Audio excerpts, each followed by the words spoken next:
반갑습니다. 피쇼입니다. 자, 오늘 10월 10일 아침 6시입니다. 카메라를 아침부터 왜 켰냐라고 하면 오늘은 제가 서울 쪽에 아파트 임장을 가려고 합니다. 그 과정에서 지금 부산에서 출발이다 보니까 EV6 전기차를 타고 부산에서 출발을 하거든요. 그래서 이 과정을 영상으로 남겨드리면 어떨까 해서 카메라를 켜게 됐고요. 충전은 100%가 됐습니다. 카메라를 돌려서 보여드리면 오늘 10월 10일 아침 6시고요. 그 다음에 현재 100% 완충할 때 갈 수 있는 거리가 606km 이렇게 되네요. 일정을 간략하게 말씀드리면 부산에서 서울을 갔다가 서울에서 임장을 하고 여유롭게 서울에서 부산으로 내려오는 일정입니다. 장거리다 보니까 아무래도 편한 옷을 입게 됐고요. 서울의 아파트 2곳 정도를 좀 둘러보고 올 예정입니다. 굳이 부산에서 서울까지 왜 가냐라고 할 때 저는 좀 이런 게 있거든요. 제가 딱 보고 싶을 때 바로 실행을 해서 보는 그런 경향이 있습니다. 내가 지금 궁금하다, 내가 지금 궁금해서 한번 다녀보고 싶다. 가격뿐만 아니고 이 아파트에 실제로 가서 사는 사람들, 그리고 그 아파트 주변 몇 가지의 거리, 실제로 이 주변을 돌아다니고 식사를 한다든지 경험을 해보면서 느끼는 게 가장 정확하거든요. 그렇게 생각하기 때문에 오늘 좀 일찍 출발을 하는 편이고요. 부산에서 서울을 갈 때 전기차가 주행 가는 거라 606km 뜨기 때문에 사실은 너무 충분합니다. 최근에 전기차 불난다, 이것저것 한다라는 이슈로 하고 있지만 제 생각엔 대세는 바뀌지 않을 것 같습니다. 큰 대세는 정해졌는데 지금 그 과정이다 라는 생각이 들고요. 자동차가 이제 전자제품화 되고 있는 좀 과도기라고 생각이 들거든요. 그렇기 때문에 전기차를 사시는 걸 좀 주저하시는 분들께서는 꼭 한번 시승을 해보시고 가격 대비 상품의 만족도가 상당히 다를 겁니다. 이제 서울로 출발해 보겠습니다. 제 서울의 목적지는 서울 중구에 있는 청계천 쪽입니다. 롯데캐슬 베네치아 아파트로 가자. 저희 집에서 서울까지 총 거리가 398km, 4시간 55분 이렇게 뜨거든요. 카메라를 돌려서 보여드리면 지금 398km에 4시간 55분 뜨고요. 주행 가는 거리가 606km이기 때문에 사실은 너무 충분한 거리입니다. 자, 이제 저는 출발해 보겠습니다. 네, 이제 서울 중구에 있는 제가 임장할 아파트 왔습니다. 임장할 아파트가 지금 이마트가 같이 붙어 있거든요. 그래서 좀 이마트에 먼저 주차를 하고요. 이제 인근을 돌아보면서 가도록 하겠습니다. 시간은 6시 반에 출발했으니까 5시간 반 정도 걸렸고요. 30분 정도 쉬었습니다. 쉬는 동안 충전을 했거든요. 그래서 충전을 하고 도착했을 때 지금 383km 남았고요. 지금 배터리는 73%, 주행 가는 거리는 383km, 충분하죠? 부산 서울, 서울 부산 장거리를 가실 때 잠깐 쉴 때 충전소에 충전을 시켜 놓으면 됩니다. 그러면 전혀 문제가 없거든요. 그렇다는 점 말씀드리면서 오늘 오면서 이런 생각을 했습니다. 내년도 집값이 올라갈까 떨어질까, 이거에 대해서 고민이 많이 했거든요. 결론적으로는 저는 떨어질 가능성이 매우 적다라고 하겠습니다. 매매가가 떨어지기 위해서는 보통 3가지 정도 조건이 일어나야 되는데, 첫 번째는 새로 짓는 아파트 분양가가 떨어지거나, 서울뿐만 아니고 지금 대구 그리고 부산까지도 새로 짓는 아파트의 분양 가격이 올라가 있습니다. 특히 최근에 부산 광안리 쪽에 있는 드파인이라는 아파트가 분양을 했거든요. 30평짜리가 한 12억 정도 했습니다. 근데 이게 완판됐다는 거. 이렇게 된다는 거는 서울뿐만 아니고 지방의 입지가 좋은 상급지 같은 경우에는 사람들이 받으려 한다, 수요가 살아있다. 두 번째는 전월세 가격이 떨어져야 됩니다. 근데 전월세 가격은 아시겠지만 꾸준히 올라왔고요. 전세보다 월세가 제일 심각한데요. 지금 대출 규제로 인해서 매매가 안 되거나 전세가 어려우신 분들이 전부 다 월세로 오고 있거든요. 월세 수요가 급격하게 늘 거고 앞으로도 늘 것 같습니다. 뿐만 아니고 지방에 있는 광역시도 전세가가 올라가고 있고 월세가도 올라가고 있습니다. 그러면 두 번째, 전월세 가격이 급격하게 떨어져야 되는데 그렇지 않죠. 세 번째는 공급이 충분해야 됩니다. 25년도, 26년도 입주 물량을 보면 아시겠지만 서울은 거의 바닥을 치고 있고요. 부산 지금 25년도, 26년도 물량 보십시오. 공급이 급격하게 줄고 있습니다. 첫 번째, 신규 분양 아파트의 가격이 떨어지지 않고 있다. 두 번째, 전월세 가격이 떨어지지 않고 있다. 세 번째, 공급이 늘지 않고 있다. 이 3가지 이유로 내년도 전망을 떨어질 가능성이 매우 적다. 지금의 가격에서 더 떨어지긴 힘들고 올라가거나 아니면 지금처럼 유지되거나, 이 정도에서 내년도 부동산 전망을 해보려고 합니다. 혹시 주변에 지금 급하게 아파트를 매도하시려는 분들이 있거나 공포심에 혹시나 팔려는 분들, 지인분들이 있으시다면 꼭 한번 말리셔가지고 가능하다면 내년 가을 이사철, 급하다면 내년 봄 이사철에 매도를 한번 해보시면 지금 분위기가 좀 많이 달라져 있을 것 같습니다. 이 정도 정리하고 임장을 하러 나가보겠습니다. 저는 텐즈힐몰 바로 앞에 나와 있거든요. 이쪽에 보시면 텐즈힐 아파트가 있습니다. 지금 임장을 해서 둘러보고 있는데요. 텐즈힐 같은 경우는 주변 상가가 참 잘 돼 있어서 정주 여건이 참 좋아 보이네요. 깔끔하게 길이 잘 가꿔져 있습니다. 뭐 컴포즈 커피부터 각종 프랜차이즈가 다 들어와 있습니다. 이쪽은 약국, 이쪽은 또 이마트거든요. 이마트 앞에 보면 스타벅스랑 파리바게뜨도 있고 정주 여건이 상당히 좋습니다. 텐즈힐 아파트 옆에 있는 롯데캐슬을 같이 보고 있거든요. 약수역, 금호역, 왕십리역, 청량리역 이 위주로 보고 있고요. 오늘 같은 경우는 좀 청계천 쪽으로 해서 퇴근하고 자전거도 한번 탈 수 있고, 그 다음에 마트도 바로 앞에 있어서 장 보는 거 불편하지 않고, 주복 같은 경우는 좀 소유하기는 가격의 오름세가 오를 때 많이 오르고 그렇지 않습니다. 왜냐하면 여기가 재건축 되기 힘들기 때문이죠. 실제로 주상복합 같은 경우는 이미 용적률을 다 찾아먹었기 때문에 재건축이 되기가 쉽지 않거든요. 그래서 올라갈 때 실제로 안 올라갑니다. 매매가가 주변 시세 대비해서 좀 낮게 형성되어 있죠. 저는 이걸 이용해서 오히려 나는 임대로 거주를 하는 거는 주상복합이고 밑에 이마트도 있고 청계천도 있고 해서 임대차를 먼저 고려하고 있고요. 오늘 제가 나와본 곳은 롯데캐슬, 베네치아와 텐즈힐입니다. 초역세권은 아니지만 도보로 10분 정도에 뭐 2호선도 있고 6호선도 있고 뭐 1호선도 있고요.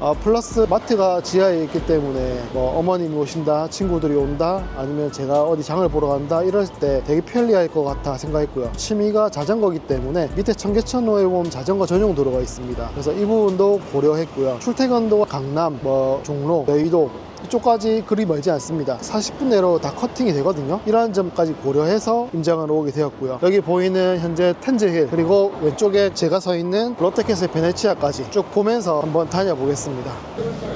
1층에 보면 이렇게 이마트, 베네치아 메가몰에 이마트가 있고요. 바로 옆에 스타벅스까지 있습니다. 아무래도 이마트가 붙어 있다 보니까 각종 식당가나 이런 것들이 형성이 잘 돼 있거든요. 실제로 아파트에 살게 되면 슬리퍼를 끌고 마트까지 갈 수 있습니다. 아파트 주차장에 들어왔습니다. 주차 공간은 매우 널찍한 것 같네요. 낮 시간이라 그럴 수도 있지만 대수가 충분히 넉넉해 보입니다. 1870세대, 저희 1900세대짜리 아파트거든요. 근데 주차면이 2900대입니다. 거의 1.6대까지 주차 가는 공간이 나옵니다. 저희 집 같은 경우는 주차가 2대거든요. 그렇기 때문에 주차는 문제가 없어 보이고요. 주차가 공간이 매우 널널합니다. 주상복합답게 현장고도 높고요. 엘리베이터 안쪽에서 보면 이게 청계천 근처라서 자전거 타시는 분이 되게 많나 봅니다. 7층은 공용 공간이라서 지금 산책을 할 수 있다고 되어 있거든요. 베네치아 아파트 산책로에 왔습니다. 어린이 놀이터가 있고요. 간단하게 운동할 수 있는 운동시설도 있고 적당한 공원도 있고 좋네요. 우리가 생각하는 보통 아파트 1층이 여기는 7층이라고 보시면 될 것 같고, 이렇게 산책할 수 있게끔 화단도 잘 구성이 되어 있고요. 거주민만 이용할 수 있는 정도의 딱 공간인 것 같습니다. 어린이집도 여기 있네요. 구립 롯데캐슬 어린이집. 아무래도 세대수가 많다 보니까 보육시설도 있고요. 아파트 앞쪽으로는 이렇게 동묘시장이 있거든요. 뒤쪽으로는 서울중앙시장, 앞쪽으로는 황학동인 만큼 동묘시장이 있어서 거주 만족도가 생각보다 좋을 것 같습니다. 앞쪽으로는 황학동에 있는 동묘시장이 있고요. 왼쪽으로는 동대문, 뒤쪽으로는 서울중앙시장이 있거든요. 그래서 상당히 살기가 참 좋아 보인다. 다만 2008년식이라서 아무래도 연식은 조금 됐습니다. 하지만 입지가 참 좋네요. 각 동마다 엘리베이터가 이렇게 하나, 둘, 셋, 네 개. 엘리베이터 총 5개네요. 이쪽에 또 엘리베이터가 있고, 각 동마다 엘리베이터가 이렇게 5개씩 충분히 설치되어 있어서 아침에 기다리지 않아도 될 것 같고, 보통 아침에 엘리베이터가 한두 대 있으면 오래 기다리잖아요. 현재까지는 참 마음에 드는 아파트입니다. 1층부터 5층까지는 주차장이고요. 그 다음 7층부터 33층까지 여기는 이제 거주 공간입니다. 한번 내려볼게요. 내렸다 치면 이렇게 보시면 이쪽으로도 이렇게 호수가 있죠. 3203호 이런 식으로 서울 전망이 내려다 보이는데요. 전망 장난 아닌데.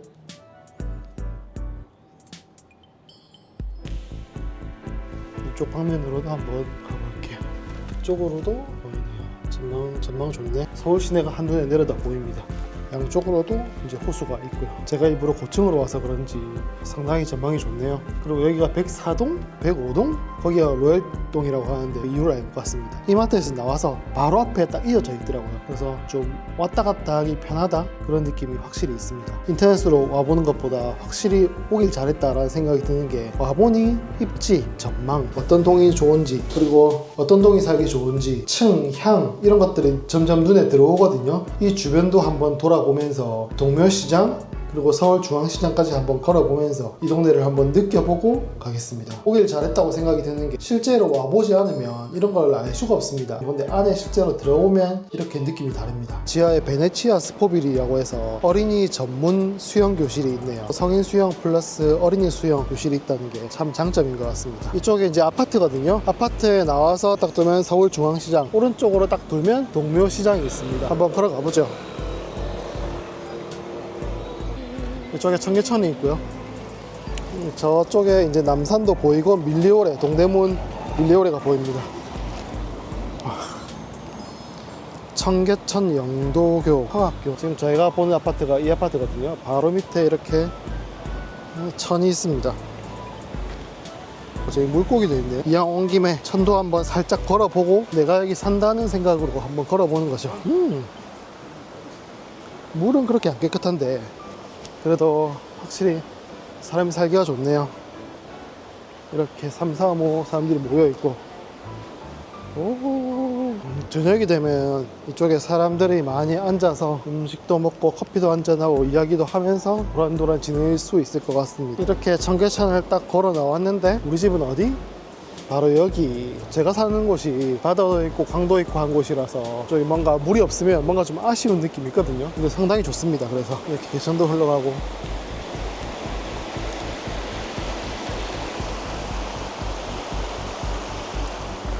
위에 보면 또 자전거 길이 양쪽으로 있거든요. 그래서 자전거 타고 갈 수 있고 마음에 드네요. 동묘시장 쪽으로 해서 지하철역까지 갔다가 서울중앙시장도 한번 둘러보고 이제 가보겠습니다. 사람 많네. 근데 젊은 사람 없고 전부 다 뭐 중장년층이네요.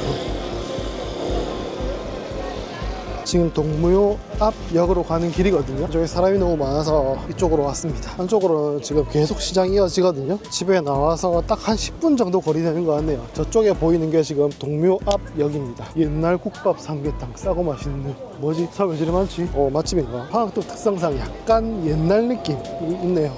집에서 나와서 한 10분 정도 걸은 것 같고요. 이쪽에 동묘 앞 역입니다. 문화유산 속에 내가 들어와 있는 느낌? 그런 느낌이 듭니다. 다 중고 같은데?